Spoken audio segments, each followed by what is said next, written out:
let's turn to Bob King first. So, hi, Bob. Before it gets too late over there in Washington, D.C., can you just go over how you've been in D.C. and finally in the U.S. as well, your successor as the special envoy for North Korean human rights, Julie Turner, has been appointed, and she's, I guess, has just begun her work. So, can you just go over how things have been in the U.S., in particular, dealing with the North Korean human rights issues? Well, let me say, first of all, what a pleasure it is to see all of you again. I'm very sorry that I'm not there in person, but it brings back a lot of memories of a lot of very interesting and very important discussions that we've had in a number of places, from Geneva to New York to Seoul and other places as well. In terms of the effect and the impact of the Commission of Inquiry, one of the things that I think was particularly helpful was the boost in attention that particularly good report received because of the quality of the work, because of the importance of the issue. And it was very useful and very important in terms of raising the profile of that issue. And the one thing that I remember is the year that the report came out, 2014. We had a lengthy and interesting discussion in Geneva where we talked about those issues at the Human Rights Council. In the fall in New York at the General Assembly. In fact, at the first week of the General Assembly in late September 2014, then Secretary of State John Kerry held a special session that was devoted to North Korea human rights. We had a number of countries that were there that went over the results and the progress of the report. There were some initial senses that we were making progress. There was a reluctance on the part of the North Koreans to acknowledge the report. But at the same time, there was some progress. For example, the UN Special Rapporteur for Persons with Disabilities was invited to go to Pyongyang to see what was being done in terms of dealing with people with disabilities as part of this effort to bolster its human rights credentials after being attacked so critically by the report. That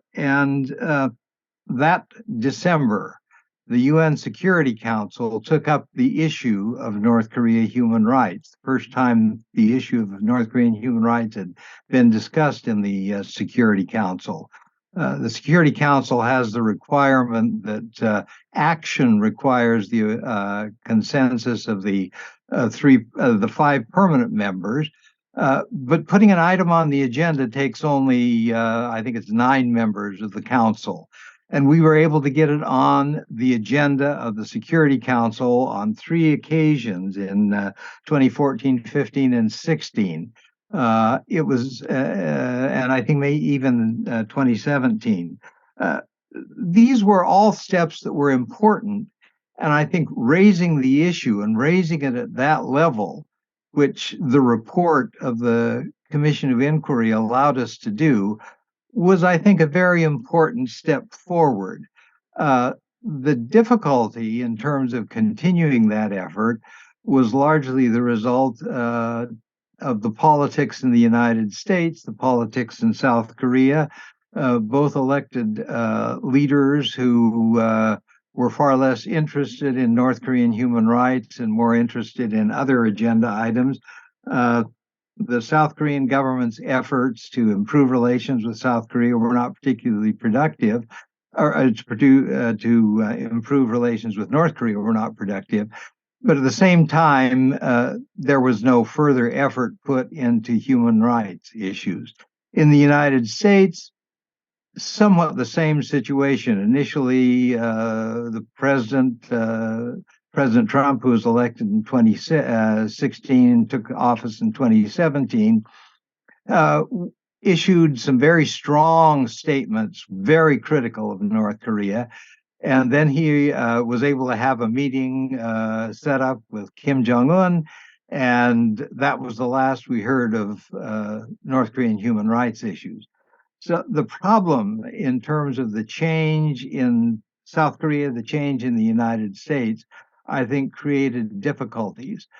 On the other hand, there is a residual interest concern for the human rights issue and for the results of this excellent report that was prepared.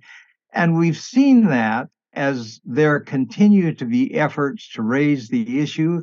It is still raised in the Security Council. It was raised in the Security Council in August of this year. And I think the fact that that's happening should give us concern and interest and desire to continue to press the North Koreans on the human rights issue.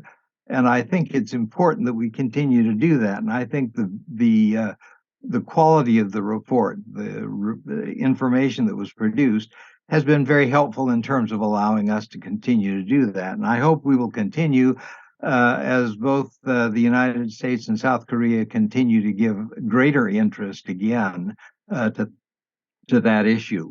But I appreciate you using this occasion to look at what's going on with the council, with the report.